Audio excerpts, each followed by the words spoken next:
welcome to this video on my channel, and I'll be looking over the Iran squad today that was announced earlier this week, maybe last week. I was meant to do this earlier, meant to have somebody on to help me out with the Iran content, but StreamYard had a lot of on my device had a big issue, and then also a roller coaster of a schedule. So doing it on my own, but I do have some notes to go off of.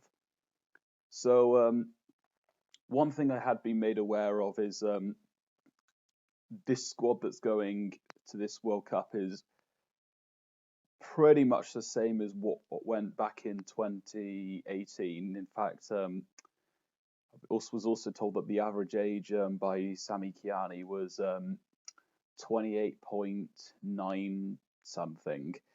So it is quite an old squad, but it's an old guard that could do something. Obviously, there's 5 players I know about in particular. Alireza Beiranvand, been a legend for Iran, been in goal so many times. Was in the last World Cup. I think in Brazil as well. Even saved a Ronaldo penalty the last World Cup game they played. Also, Premier League fans will know Saman Ghoddos. I probably haven't pronounced that right. The Brentford midfielder. Don't know if he'll start or not, but he probably will. But we'll see.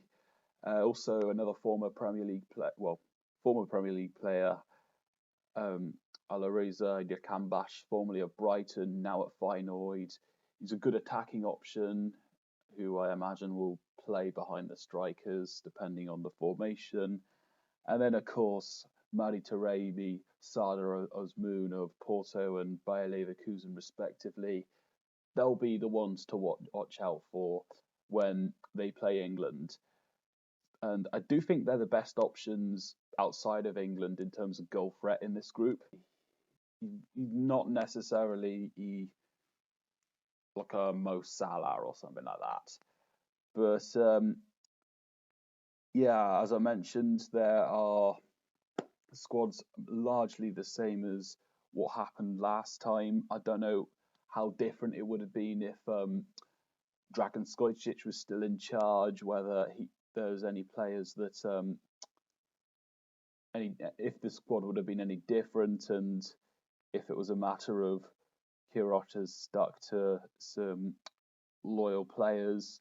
One notable admission is Shahab Sadini, who still hasn't won a cap yet, but he played very well in the Hungarian league and in Ukraine. So we'll see if that will really have an effect. Although I'm sure he wouldn't be starting ahead of Taremi and Azmoun. Taremi is a player I've been watching at Porto.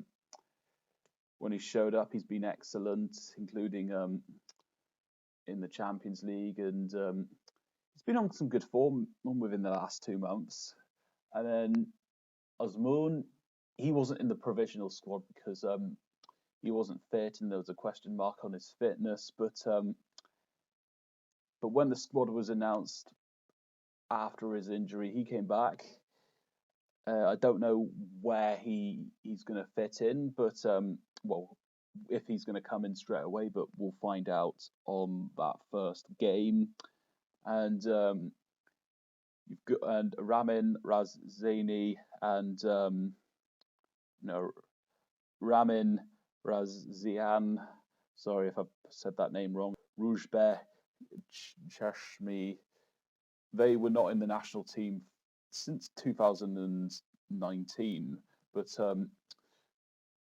Carlos Queiroz has has brought them a loyalty, you could say. And then you got and Chesney is a versatile player who can play a centre back, defensive midfielder. I'm being told he'll likely be on the bench. I've been interested to see how different Stojcic is the Iranians might have wanted a Scottish squad managed by Carlos Queiroz because, as mentioned, he has kept loyal to some. There could be a good thing through experience, but it could also be a lack of it. Could result into a lack of energy, even Poland even kind of suffered from this back in the last World Cup when they'd used a lot of players that had been playing throughout the tens decade, and it took an effect against Senegal and Colombia. But I think overall this is a decent squad. There's some notable players, and another two from Europe are both play for AEK Athens.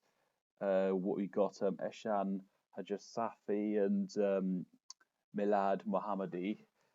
Probably missed out a few others, but oh yeah, and there's Moharami from Dinamo Zagreb. But as the squad overall, what do you think of it? Let me know in the comments. And I'm going to be leaving the country on Friday night, and I suppose between when I arrive and Monday when the Iran game takes place, I'll probably find some time to do some kind of preview for the England versus Iran game. But that's my video overall. My thoughts. Again, let me know what you think, and let's see what Carlos Queiroz brings us in this game against England. Peace out.